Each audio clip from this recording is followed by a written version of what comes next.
I'm also, as you can tell, I'm an aging comic. It's probably pretty obvious. It's obvious to me. I know I'm an aging comic because I had my 50-year checkup a few years. Well, actually, it's been almost a decade ago now.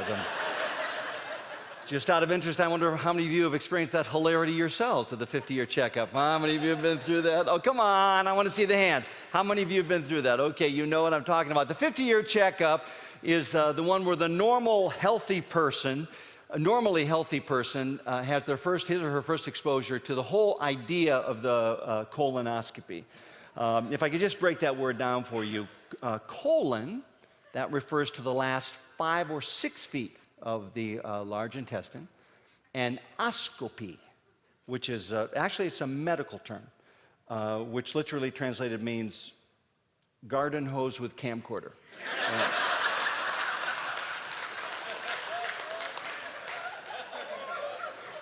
My doctor described the procedure for me that I was going to be undergoing, and my first response was,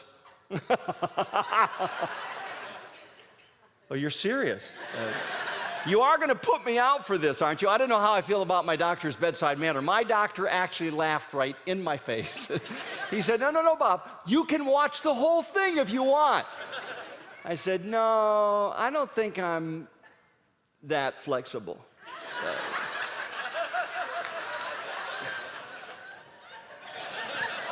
And then, to make matters worse, I had to drink 3 big plastic bottles of this stuff the night before to cleanse my digestive system. And I don't know how you felt about that, ma'am, but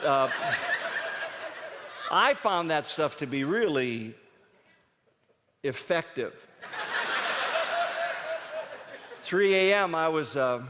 in my favorite place. I heard my wife in the kitchen rummaging through the garbage pail. She came in with these empty bottles, and she said, "You did dilute this, didn't you?" Well, that would explain it. It cleansed my digestive system and every other system that I lost computer files that night. Then, to make it worse, I had the instruction sheet from the hospital, and by the way, I did it in the hospital. You do not need to do it if you're looking forward to this, which is a funny way to put it, but if you're looking forward to doing this, you do not need to do it in the hospital because that's probably the most expensive place to do the colonoscopy. It didn't matter to me because I have an insurance policy that health insurance covers almost everything.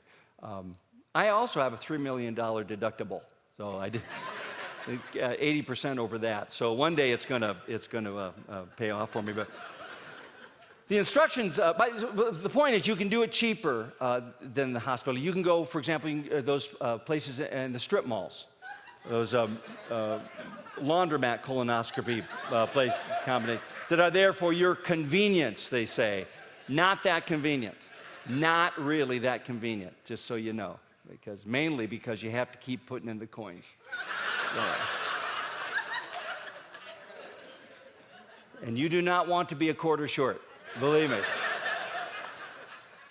The instruction sheet from the hospital said when you come, before you come to the hospital, be sure that you drink 3,800 milliliters of water. I'm from Minnesota, not Manitoba. I'm not into metrics, and I don't sell drugs. So I had no idea. I didn't know what a milliliter. I was at 4 a.m. I'm in my kitchen with a bowl and a measuring cup and a ruler, trying to figure out how many milliliters are in an inch there. I had no idea. I got to the hospital. The nurse said to me, "Mr. Stromberg, how are you feeling?" I said, "Well, not so well, actually. I just drank a gallon of water. Could you explain to me why I had to do that?" She said, "Well, we're going to do a colonoscopy. We're going to do a urinalysis. We need to make sure that we have an adequate sample." I said, "How much do you need?" She said, "Well, you need to fill up that little plastic cup." From here?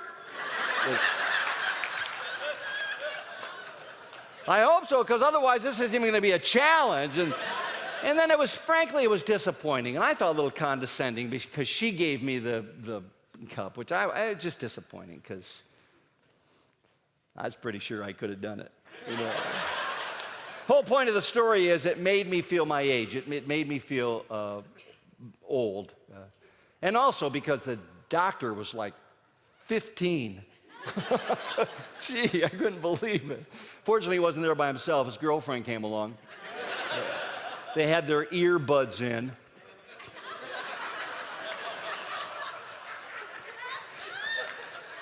I didn't mind, though. You know why? Because they gave me this sedative. There must be some medical people who know what that little sedative is called. What's it called? Versed. Who said it? That's the one. Versed. The generic name is sure, I don't mind. Go ahead, do whatever you want. Yeah. And that was incredible stuff, which made me wonder what general anesthesia must be like. That's got to be incredible. I've never experienced it. Or if I have, I do not remember. My buddy in Minnesota, who is also my age, who is my age, I should say, he was playing basketball, and I played that game for 40 years, and I love basketball, but I gave it up a few years ago. I think there's a time for, this is Ecclesiastes, there's a time to give up basketball for bouncing balls and a time to give up that activity.